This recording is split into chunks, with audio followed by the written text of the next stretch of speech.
안녕하세요. 아침 물려는 묵상 고독 아름다운 교회 박주동 목사입니다. 제가 기도하고 시작하겠습니다. 사랑해 주님 감사합니다. 오늘도 주님께서 우리 발걸음 인도해 주셔서 주님 앞에 나와 주와 함께 더불어 하루를 시작합니다. 주님과 동행하는 삶이 이 세상 가운데서 나그네와 같이 사는 것이지만 그럼에도 불구하고 하루하루의 삶이 우리에게 얼마나 소중한 것인지 주님과 동행함으로 말미암아 그 하루의 삶이 주님 앞에서 의미 있는 삶이 되게 하여 주시옵고 승리하는 삶이 되게 하여 주시옵소서. 예수님의 이름으로 감사드리며 기도드립니다. 아멘. 말씀 봉독하겠습니다. 히브리서 11장 13절부터 22절까지의 말씀입니다.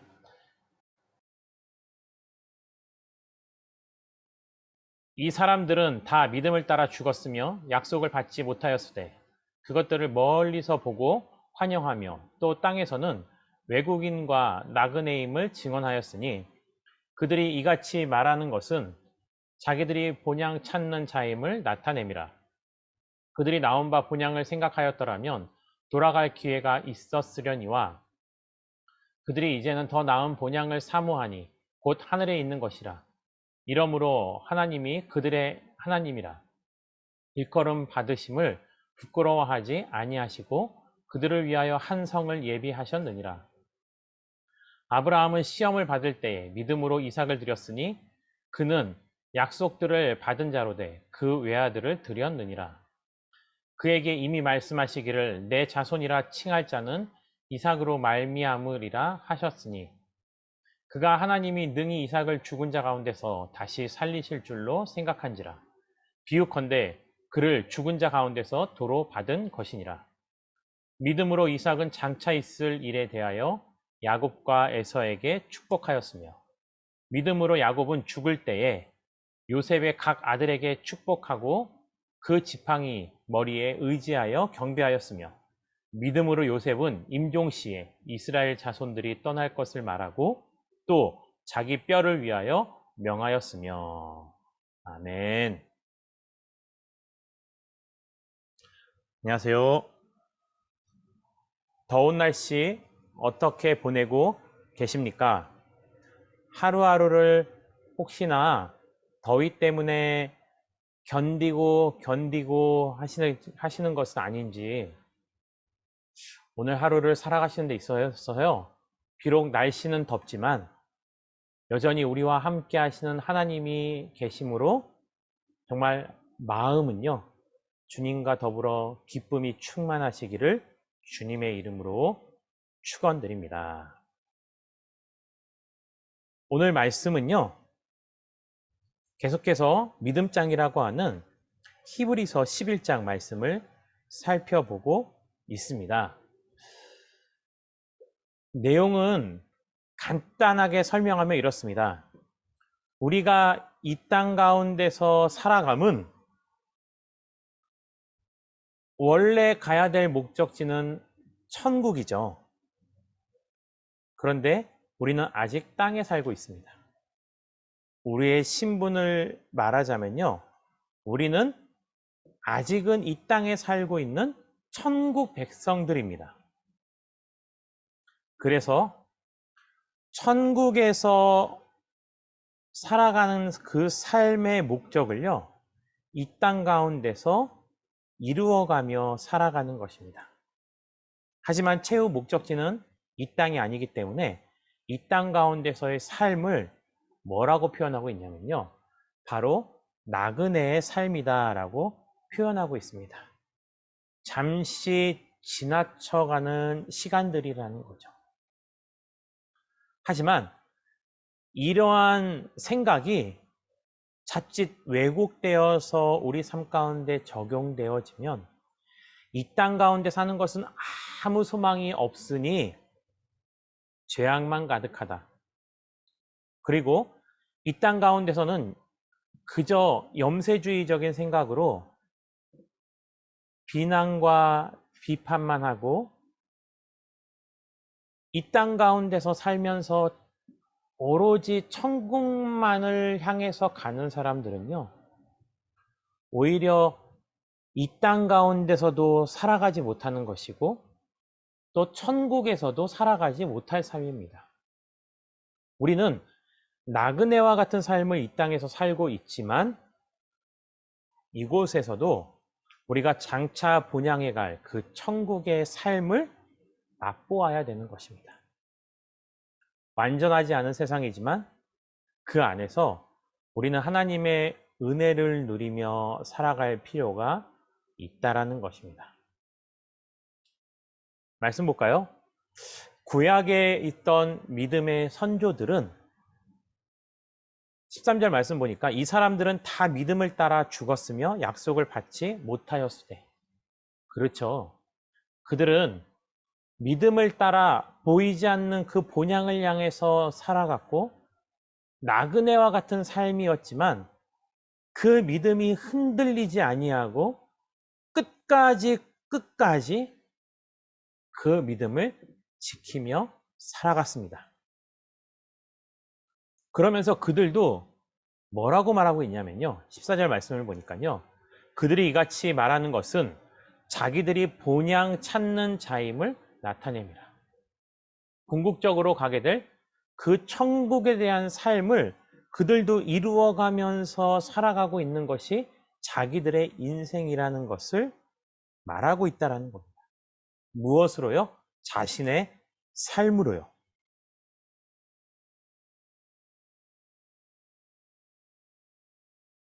그리고 나서요. 그들의 삶을 통해서 우리가 배워야 될 인생은 무엇이냐면 우리도 여전히 그들처럼 나그네와 같은 삶을 이 땅 가운데서 살아가고 있다라는 것입니다. 그 천국에서의 삶은요, 지금 우리에게 보이지 않습니다. 간혹가다요, 아주 간혹가다 어떤 분들은 앞으로 가게 될 그 천국이 내 눈앞에 보인다면 내가 진짜로 그것을 믿고 살아가겠다라고 말하고 계시는 분이 계십니다. 또 이런 분이 있겠죠. 천국이 있다라는 것을 목격하면 하나님이 계신다라는 것을 인정하겠죠. 그렇다면 하나님은 우리를 구원하시는 데 있어서 직접 우리에게 나타나시어 그 모습을 보여주시고 우리가 장차 가게 될 그 천국을요, 시각적으로 우리에게 보여주시면 우리는 흔들리지 않는 믿음을 가질 수 있을 거라 생각을 할 수 있습니다. 하지만 하나님께서는요, 그렇게 우리에게 그 천국에 대한 약속의 소망을 말씀하시지 않는다라는 겁니다. 우리가 그것을 직접 눈으로 보지 않아도 경험하지 못하였어도 하나님의 그 약속을 믿고 이 땅 가운데서의 삶을 살아가는 것이 정말로 복된 삶이라는 것을 눈에 보이지 않아도 하나님의 말씀 가운데 그것이 약속되어 있다면 우리에게 약속하신 신실하신 하나님을 믿고 따라가는 것이 바로 믿음의 삶이라는 것을 오늘 본문을 통해서 알려주고 계십니다. 그래서 17절 말씀을 보면요. 아브라함은 시험을 받을 때에 믿음으로 이삭을 드렸으니 그는 약속을 받은 자로 돼 그 외아들을 드렸다. 하나님께서 너를 통하여 너의 자녀를 하늘의 별과 같이 바다의 모래와 같이 주신다는 그 약속을 받았기 때문에 그 이삭을 제물로 바치라고 하였을 때 하나님께서는 그 이삭을 통해서일지 또 다른 자녀를 통해서일지는 모르겠지만 하나님의 말씀에 우선은 순종한 거죠. 결과는 눈에 보이지 않았더라도요. 그런데 18절 말씀을 보면요. 분명히 이삭은요, 하나님께서 주신 자녀입니다. 왜일까요? 사라는 자녀를 낳을 수 없는 나이였습니다. 그럼에도 불구하고 하나님께서 그의 태의 문을 여시어 자녀를 주셨다라는 것은 그 이삭이 하나님이 주실 약속의 아들이라는 것이 분명한 거죠.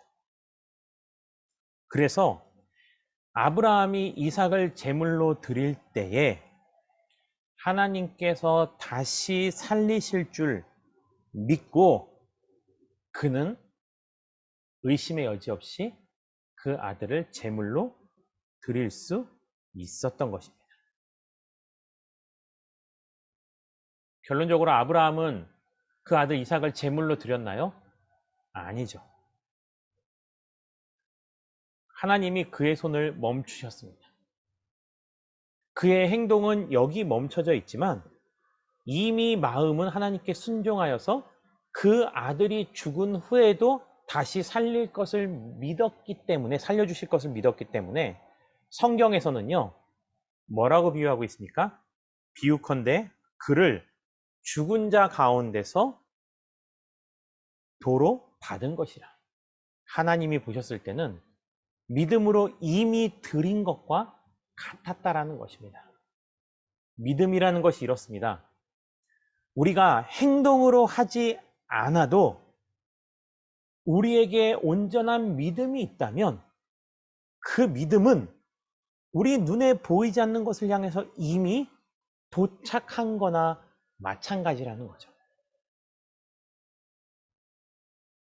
또한 믿음으로 이삭은요, 장차 있을 일에 대하여 그의 아들 야곱과 에서에게 축복을 하였고요. 요셉 역시 믿음으로 자기의 자녀들이 하나님께서 아브라함에게 약속하셨던 그 가나안 땅을 향해서 떠나야 될 것을 자녀들에게 말하였고요. 또한 자기의 죽은 후의 뼈도 그곳에 묻어달라고 말하는, 죽어서도 하나님의 약속의 땅에 거하겠다라는 그의 믿음의 고백이 담겨져 있습니다.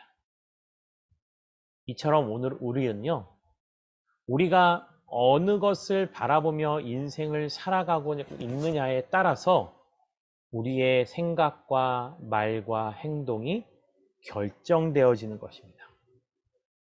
그래서 우리는 이 땅 가운데서 살아가지만 하늘나라의 소망을 두고 살아감으로 말미암아 믿음의 조상들처럼 보이지 않지만 그 믿음을 끝까지 지키고 나아갔을 때 그들의 믿음이 이 성경에 기록되어 여전히 우리에게 전달되어지는 것처럼 우리 사랑하는 성도님들의 믿음도 그렇게 하나님께 인정받고 또한 여러분들의 가정을 통해서 믿음의 자녀들에게 대대손손 물려주시어서 하나님의 약속이 그 가정 가운데 최고의 가온이 될 수 있는 그러한 축복된 삶을 살아가실 수 있기를 주님의 이름으로 축원드립니다. 아멘. 기도 제목 나누겠습니다. 믿음의 본향, 천국을 소망하며 사는 삶이 되게 달라고, 또한 나그네와 같은 삶 속에서도 최선을 다하는 삶이 되게 달라고, 교회를 위해서 기도하겠습니다. 가정과 교회와 세상을 더욱더 아름답게 만들어가는 교회가 되게 달라고 기도하겠습니다. 또 있습니다. 학예 일정을 위해서 기도하겠습니다. 7월 25일 월요일부터 27일 수요일까지 있는 여름 성경학교 및 수련회를 위해서 기도해 주시고요. 또 제가 8월 2일부터 6일까지 학예 휴가를 가게 됩니다. 모든 일정을 위해서도 함께 기도해 주시기 바랍니다. 자유롭게 기도하고 마치도록 하겠습니다.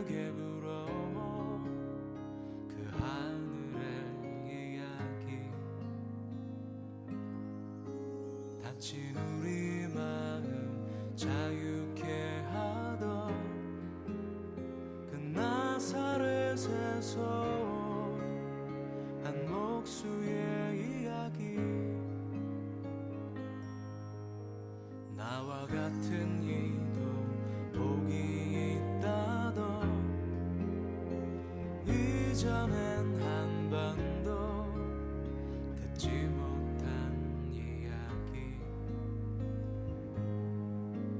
우리 이마에 맺혀있는 땀들 친절히 쓰다